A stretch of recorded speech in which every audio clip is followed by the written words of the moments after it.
Hello, I'm back again, and today I'm going to be talking about another video. Sorry it's been no videos. I've been on holiday because I needed a break. Not from YouTube, but from other stuff. So I've been on holiday. I've had a life, so I don't really upload that often. There is a plane going past, what the fuck? Anyway, plane's gone now. So I'm going to be talking about today a video by a YouTuber called David DeFranco, and it's 5 reasons why console gaming is better than PC gaming. And I saw the first reason, and I went, I'm going to have to talk about this again. This guy is, by his own admission, a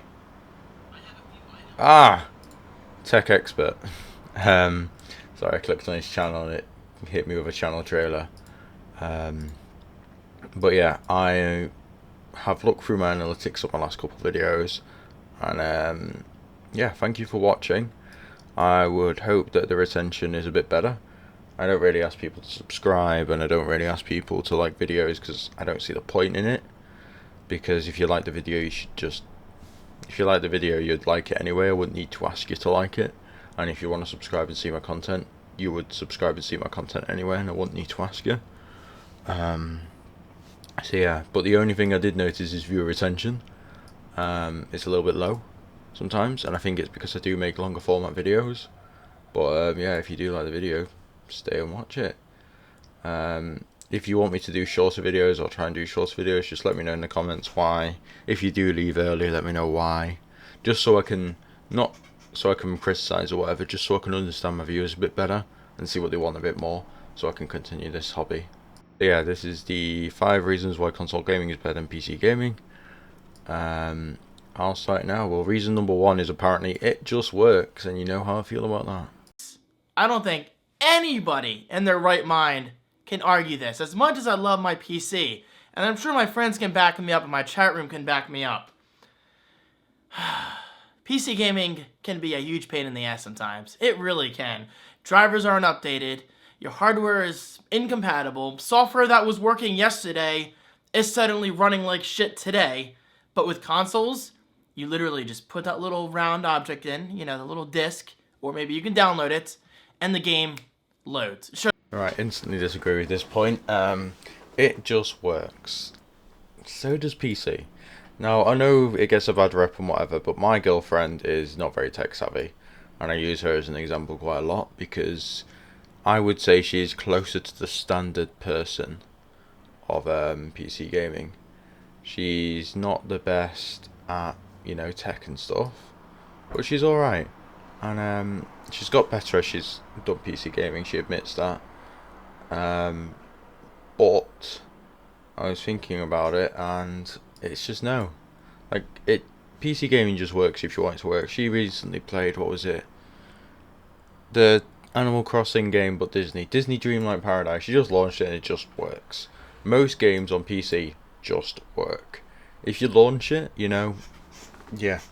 Sometimes it might pick the wrong settings, or sometimes it might have the wrong resolution or whatever. That's 2-minute change. And I've always said this, and I'll say it before. I've said it before, and I'll say it again. If you take that time, that 2-3 minutes time, just to customize the settings to be what you want them to be, that 2 minutes, you will make a huge difference to your entire experience. Now, it's kind of like getting a new shoe. If you get your first shoe, the first shoe you see from like Clarks or something, that shoe will probably be fine. It'll probably work. It'll probably do the job that it needs to do. But if you go and take your time and look through all the shoes and try them on, you will feel the improvement with every step you make. And I like to use that example because that is the way it is. And I get what he's trying to say, like it just works, but so does PC. You don't have to be tech savvy. Driver updates. I've never had an experience where my drivers just have been so fucked that they're unplayable.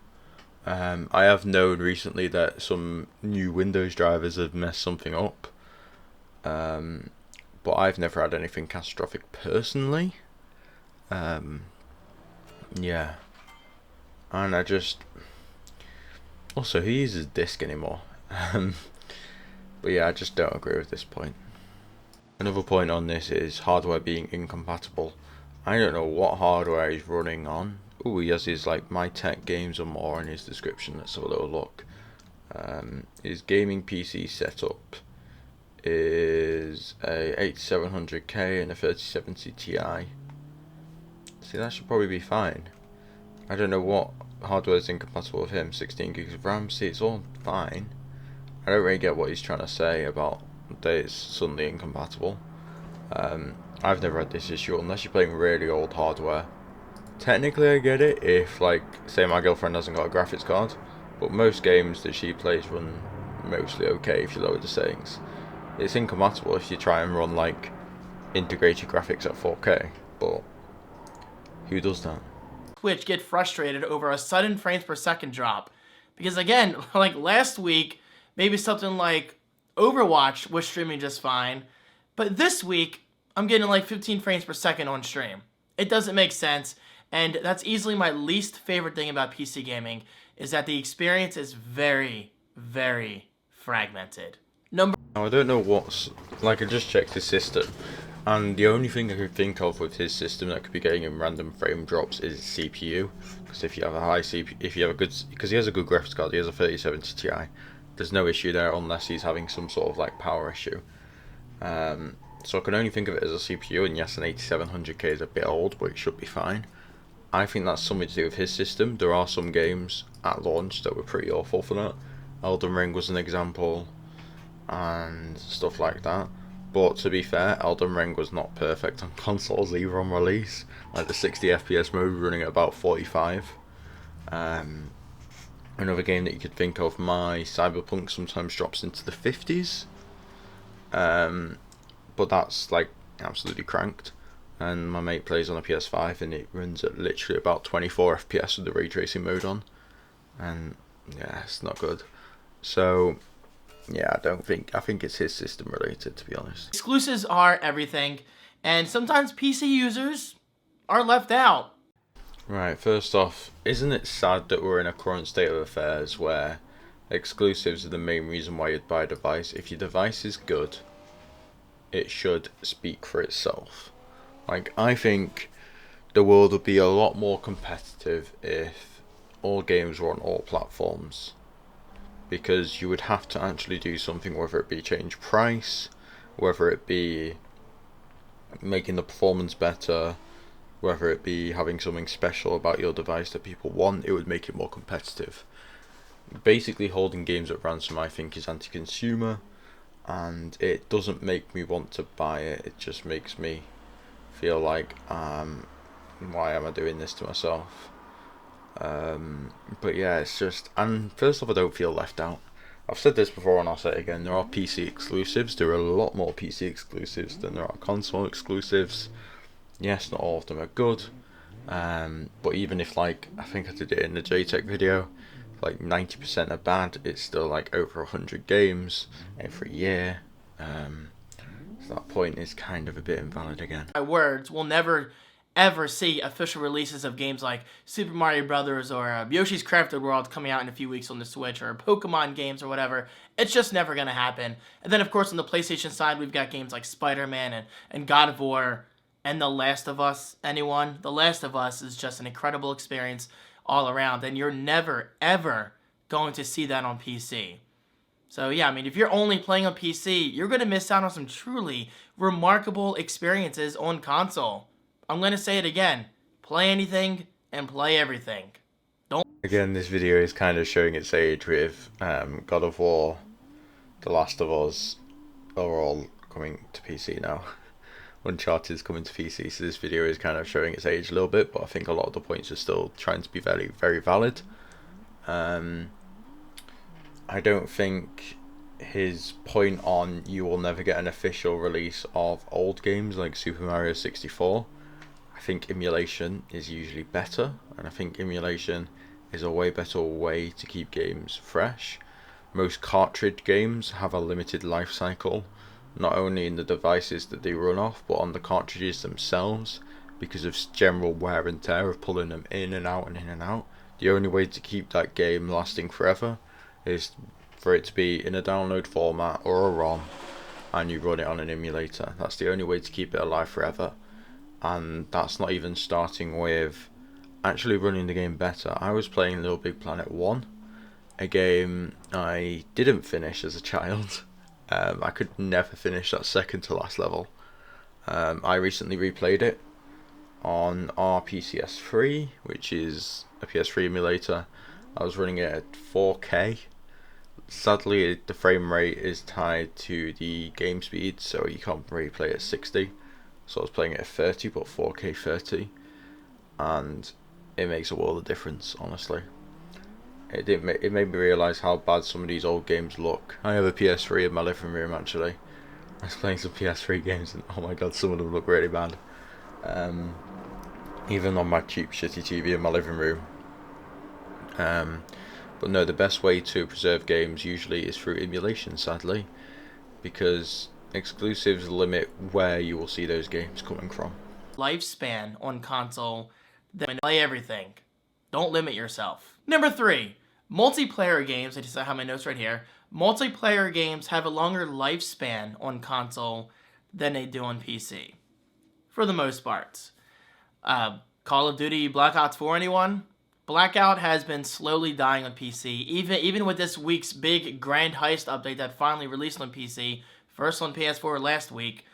But the PC player base is just dwindling like crazy. Sure, an update here and there, I might see a little spike, but even the optimistic side of me says, nope, that spike's going to quickly drop down again, and Blackout is kind of a dead game. Personally, I think it's more fun than Apex sometimes. Now, I'll admit I don't play many multiplayer games other than Forza and Deep Rock Galactic. I'm going through my list here now. Farming Sim, SnowRunner, and that's kind of, oh yeah, Minecraft. I don't play many multiplayer games, but I had to check through the Steam charts, because I was like, well, how many people do actually play, games on Steam? So I could have a little look, and found some interesting things. I'll pull them up now because I took screenshots.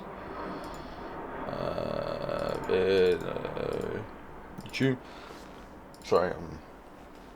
Here we go. Counter-Strike. That game came out years ago. 500,000 players. Apex Legend came out a few years ago. 136k. Team Fortress 2. 100k. Sea of Thieves came out a few years ago, 15k. There are games with big multiplayer platforms, and if you think they die more quickly on PC, it's because you're probably not playing the right games. Yeah, the standard ones like the new Call of Duties and all of them are probably less popular than they are on console, and the reason for that is because it's a bit boring. And also they're all like multi-plat now, so like the cross-platform play now, so that point again is kind of invalid. Shows its age a little bit here though. Just can't.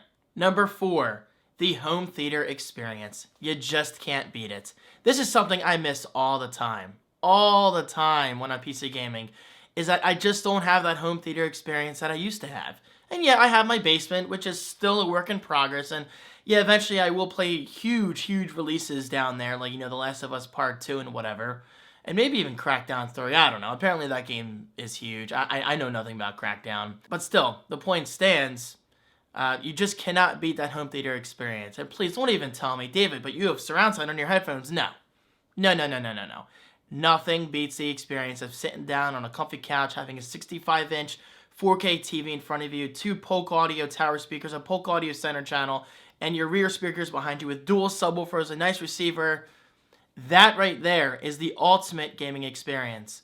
But David, you can play PC on TV. Yeah, you can, but I strongly believe PCs belong on a desk. PCs do not, I repeat, do not belong in the living room. It's just not a seamless experience. First off, I'm going to address there is nothing better than having a bunch of speakers in a home theatre. I personally don't see the point in a home theatre. When I do watch movies, I'll probably watch them lying on my bed on my phone. My girlfriend's very against it. She's like, why don't you have a TV in your bedroom? I'm like, well, I'll watch everything on my phone, or I'll watch it on my Steam Deck if I want a bigger screen.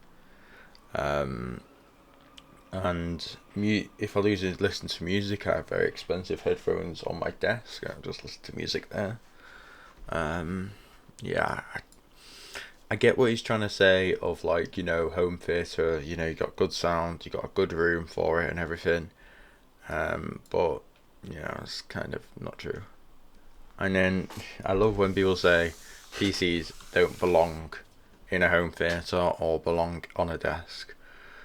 My girlfriend is in a wheelchair, and as much as I don't want to make it sound odd, she loves playing on her bed because she finds it easier than sitting at a desk. Her PC belongs on a TV, and she doesn't really have many issues with navigation. She uses a wireless keyboard and mouse. She uses it for some games like The Sims and stuff, but she'll mostly default to a controller. And also on top of that, PC is probably the best platform for her because of the accessibility. She currently got my old Xbox Elite controller, and she's remapped the back buttons to pressing sticks because it's easier for her with her disability and stuff like that. You just can't get that on consoles. I saw this the other day. Me and my mates were playing Gran Turismo 7 on his PS5, and he started getting stick drift. And it was me and two other guys, two of my mates. Those two of my mates and me could not figure out how to fix the stick drift on his controller. He had stick drift it started mid Gran Turismo game, and we all couldn't figure out how to actually recenter it. It's a very simple thing. I can do it on PC, I can do it on the Steam Deck, I can just fix stick drift. You can't on the PS5. Buy a new controller. And it's stuff like that that's so simple that just isn't there, and I think it's absolute bollocks that they should belong on a desk. Yes, I have my PC on a desk. I have a PC in my living room to watch all my shows, because I don't want to use a smart TV because they suck, and I don't want to use a console. To be fair, though, I do have two consoles in my living room, and me and my girlfriend were playing Time Splitters 2 on the GameCube together. We're just having some matches, and I was playing as a monkey, and it was the best experience ever. Hold your negative comments if you never played a game with surround sound. You don't know what you're missing. You don't know what you're missing. It truly is that much better. And number I used to have a surround sound setup, and I got rid of it when I moved into my own place in a flat because I got noise complaints. Well, I didn't get noise complaints. The guy kept on knocking on my door, my neighbour going, "Yo mate, it's vibrating the flat," because of my sub. But no, I don't miss it, honestly. I don't miss my surround sound setup. I prefer my headphones because I listen to music a lot while I'm playing video games, and for most games I listen to music while I'm playing them, and having a great set of headphone cans that I can crank up without any care in the world is just so much better. And I have open back headphones, and I live in a town, and it doesn't even bother me. That's how much I like it. 5, local multiplayer. LAN parties on PC are fun, but they require a ton of work. I'm going to say it again. Nothing beats the experience of sitting down on a couch, but with friends. How many times have you played Melee, Super Smash Bros. Melee, or Mario Kart, or the good old days of GoldenEye and Perfect Dark with friends? Those right there were the good old days. Now, do I miss them? Of course, here and there, but I'm perfectly fine with playing games on PC with my friends on Discord and chatting with my chat room over here. It's an experience that really is incredible, but part of me really does miss that local multiplayer experience that you just can't get on PC, unless, again, you set up a LAN party, which requires a ton of work. And yes, I've been to a few LAN parties. It's a ton of fun, but I haven't been to a LAN party in years, and I don't see myself being back at one for a very long time, or if ever. Hopefully, but I just don't see it happen. Right, so I have a bit of experience with this. Couch co-op, like me and my girlfriend playing on one PC, is completely fine. You just plug in two controllers and it works. We play a bit of Screen Cheat, and it's a blast. I think I love Screen Cheat. Me and my mates, when we do play together, we usually play with like one controller and watch the other play, and then we just tell each other how shit they are. That's really great. And what else have I done? I've actually done through emulation as well. Once you know how to do it, it's fine. Through emulation, play Mario Kart 8 with 4 people with a Steam Deck. Once we got it set up, it was fine. It was a bit of a hassle, but that's because I'd never done it before. And now I know how to do it. It probably is quite a breeze. I've done it with my girlfriend on her PC, and it's a great experience. So yeah, that was his final point. Overall, I think the points are very similar for everyone who makes these videos, and my response is very similar. They aren't true, I would say, but no. If you like the video, you've probably already liked it, but I'll remind you, 98% of people who watch my video aren't subscribed. I actually checked the statistics, I think it's like 98.3 or something. So yeah, if you want to subscribe, do it. If you don't. I'm not incentivized to tell you to do it, because if you want to, you just can. But I would like to know your thoughts in the comments. The only thing I would like you to do is comment on what your thoughts are with my responses. And yeah, I hope you have a fantastic day. And I'm gone.